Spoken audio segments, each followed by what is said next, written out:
할렐루야. 6월 25일 수요일 아침 기도를 시작하도록 하겠습니다. 다 함께 사도신경으로 신앙 고백 하시겠습니다. 나는 전능하신 아버지 하나님 천지의 창조주를 믿습니다. 나는 그의 유일하신 아들 우리 주 예수 그리스도를 믿습니다. 그는 성령으로 잉태되어 동정녀 마리아에게서 나시고 본디오 빌라도에게 고난을 받아 십자가에 못 박혀 죽으시고 장사된 지 사흘 만에 죽은 자 가운데서 다시 살아나셨으며 하늘에 오르시어 전능하신 아버지 하나님 우편에 앉아 계시다가 거기로부터 살아있는 자와 죽은 자를 심판하러 오십니다. 나는 성령을 믿으며 거룩한 공교회와 성도의 교제와 죄를 용서받는 것과 몸의 부활과 영생을 믿습니다. 아멘. 오늘은 말씀 바로 보시겠습니다. 역대상 25장 1절에서 7절의 말씀입니다.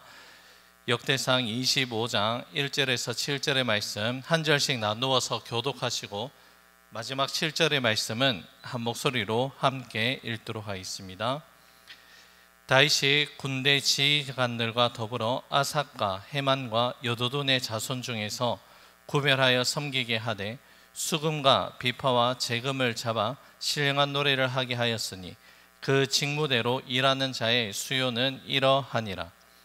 아삽의 아들들은 삭굴과 요셉과 느다냐와 아사렐라니 이 아삽의 아들들이 아삽의 지휘 아래 왕의 명령을 따라 신령한 노래를 하며 여도둔에게 이르러서는 그의 아들들 그달리아와 스리와 여사야와 시므이와 하사베아와 마띠디아 6사람이니 그의 아버지 여두둔의 지휘 아래 수금을 잡아 신령한 노래를 하며 여호와께 감사하며 찬양하며 헤만에게 이르러는 그의 아들들 붓기야와 마따냐와 우시엘과 스보엘과 여리목과 하나냐와 하나니와 엘리아다와 깃달디와 롬마디에셀과 요스보스가스와 말로디아와 호딜과 마시옷이라. 이는 다 헤만의 아들들이니 나팔을 부는 자들이며 헤만은 하나님의 말씀을 가진 왕의 선견자라. 하나님이 헤만에게 14아들과 3딸을 주셨더라. 이들이 다 그들의 아버지 지휘 아래 재금과 비파와 수금을 잡아 여호와의 전에서 노래하여 하나님의 전을 섬겼으며 아삭과 여도둔과 헤만은 왕의 지휘 아래 있었으니 함께 읽습니다. 그들과 모든 형제 곧 여호와 찬송하기를 배워 익숙한 자의 수요가 288명이라. 아멘. 성전 예배를 위해 공식적인 찬양대는 다윗 시대에 처음으로 조직이 되었습니다. 우리가 앞서 묵상한 역대상 15장, 16장 말씀 가운데 찬양대의 모습이 잘 담겨져 있습니다. 다윗은 레인 중에 헤만, 아삽, 에단과 그들의 혈족을 통해 찬양의 담당자로 세웠습니다. 이들은 언약궤 이송 때 노래와 함께 수금, 비파 그리고 놋재금을 연주하며 하나님을 찬양했습니다. 또한 언약궤 안식식을 거행하면서 아삽과 동료들이 다윗의 지시에 따라 여러 찬양을 하나님께 올려드렸고 이스라엘 백성들도 이에 화답하며 하나님을 찬양했습니다. 이후에는 예루살렘의 법궤 앞에서 기브온의 성막 앞에서 찬양 대원들이 매일 예배와 그 사역을 감당하였습니다. 이처럼 찬양은 예배와 나라의 공식 행사에서 하나님에 대한 경배와 또한 백성들의 하나됨을 꾀하는 중요한 역할을 담당하였습니다. 오늘 본문 1절에서 7절 말씀 가운데 이 찬양대 조직에 대해서 좀 더 구체적으로 기록하고 있습니다. 아삽과 헤만 그리고 여도둔의 세 가족으로 구분되고 그 아들들을 책임자로 하여서 24반열로 나누게 됩니다. 또한 찬송을 맡은 자의 숫자가 오늘 말씀에 보니 찬송에 익숙한 288명이었다라고 기록하고 있습니다. 자, 본문 1절의 말씀 함께 보시겠습니다. 1절입니다. 다윗이 군대 지휘관들과 더불어 아삭과 헤만과 여도둔의 자손 중에서 구별하여 섬기게 하되 수금과 비파와 재금을 잡아 신령한 노래를 하게 하였으니 그 직무대로 일하는 자의 수요는 이러하니라. 1절 말씀에서 아삽, 헤만, 여도돈의 자손들을 다 찬양대원으로 세운 것이 아니라 그 중에서 재능 있는 자들을 구별하였는데 수금과 비파와 재금을 잡은 자 중에서 신령한 노래로 하나님을 섬겼다라고 말씀합니다. 아삭과 헤만, 여도돈의 자손들 가운데 재능을 가진 자들이 그들의 은사를 통하여 하나님만을 위하여 사용하도록 부르심을 받았습니다. 은사를 통하여 하나님을 섬기도록 부르심을 받은 것은 단지 오늘 본문의 말씀에만 국한되는 것은 아닙니다. 하나님께 은사를 받은 하나님의 백성들이 그 은사로 하나님을 섬기라는 소명이 우리 모두에게 있다는 것입니다. 하나님께서 주신 은사는 나의 능력을, 나의 재능만을 나타내기 위함은 아닙니다. 하나님을 잘 섬기고 또한 믿음의 공동체 안에서 그 은사를 통하여서 하나님께서 더욱더 기뻐하시는 공동체가 되기 위한 섬김의 도구가 되는 것이 바로 하나님께서 은사를 주신 목적입니다. 성전에 찬양을 담당하는 그 일은 단순히 개인적인 예배 행위가 아니라 공동체 안에서 이루어졌음을 통해서 우리가 알 수 있는데, 우리에게 주시는 깨달음은 무엇입니까? 은사는 단순히 개인적인 부분만 이야기하는 것이 아니라 공동체 안에서 이루어져야 하는 공동체의 섬김의 영역이라는 것을 우리에게 말씀합니다. 성전에서 찬양을 맡은 자들이 개인적으로만 찬양을 한 것이 아니라 공동체 안에서 지도자들과 함께 조화를 이루어서 그 역할을 감당하였습니다. 사도 바울은 로마서 말씀에서 그리스도 안에서 한 지체로 한 몸을 이루는 지체에 대한 그 말씀을 전하고 난 뒤에 은사에 대한 메시지를 다음과 같이 전하고 있는데요, 로마서 12장 6절에서 8절의 말씀 제가 읽어드립니다. 우리에게 주신 은혜대로 받은 은사가 각각 다르니 혹 예언이면 믿음의 분수대로, 혹 섬기는 일이면 섬기는 일로, 혹 가르치는 자면 가르치는 일로, 혹 위로하는 자면 위로하는 일로, 구제하는 자는 성실함으로, 다스린 자는 부지런함으로, 긍휼을 베푸는 자는 즐거움으로 할 것이니라. 아멘.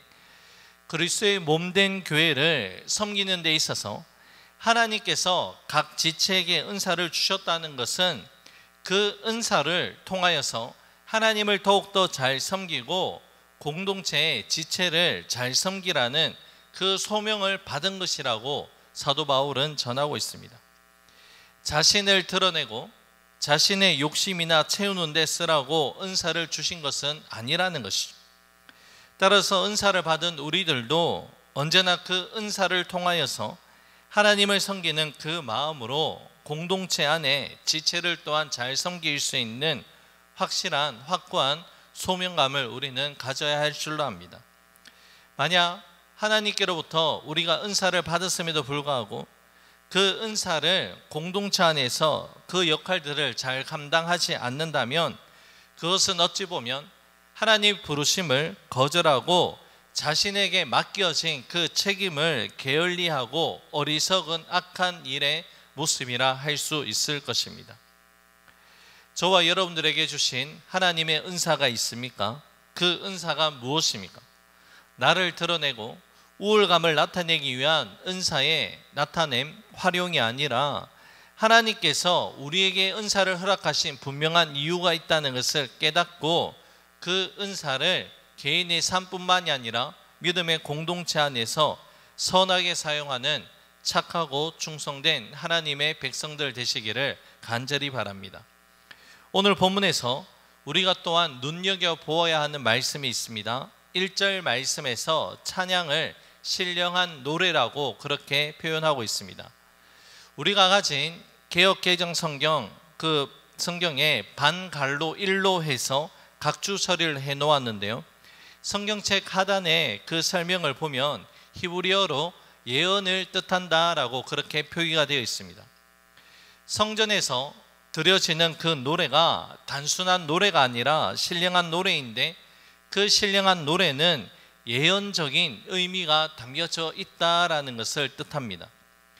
여기에서 예언은 앞으로 일어나는 일들에 대한 그 뜻을 말하는 것이 아니라 바로 하나님의 말씀을 뜻합니다.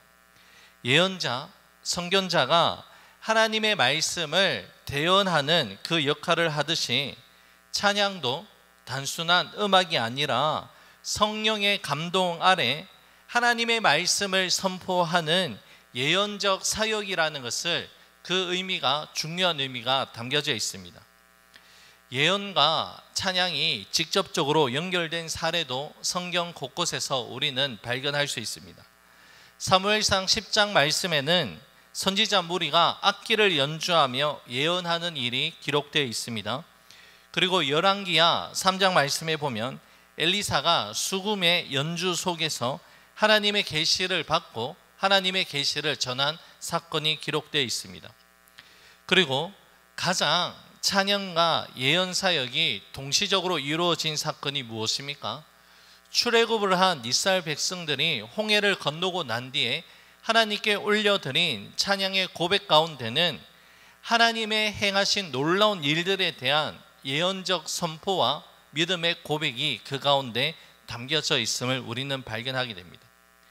그러하기에 찬양과 말씀이 분리되는 개념이 아니라 하나님이 하신 일과 하나님의 영광을 선포하는 거룩한 믿음의 행위가 찬양과 바로 말씀 선포 가운데 동시적으로 담겨져 있다는 것입니다. 저와 여러분들도 그러한 경험을 할 때가 있는데요, 말씀을 통해서도 하나님이 주시는 은혜를 우리가 충만히 경험하듯이 때로는 찬양의 가사, 찬양의 고백을 통해서도 우리는 하나님의 깊은 임재를 경험할 때가 있습니다. 그 이유가 바로 여기에 있습니다. 바로 신령한 노래, 찬양 가운데도 하나님의 말씀이 담겨져 있기 때문입니다.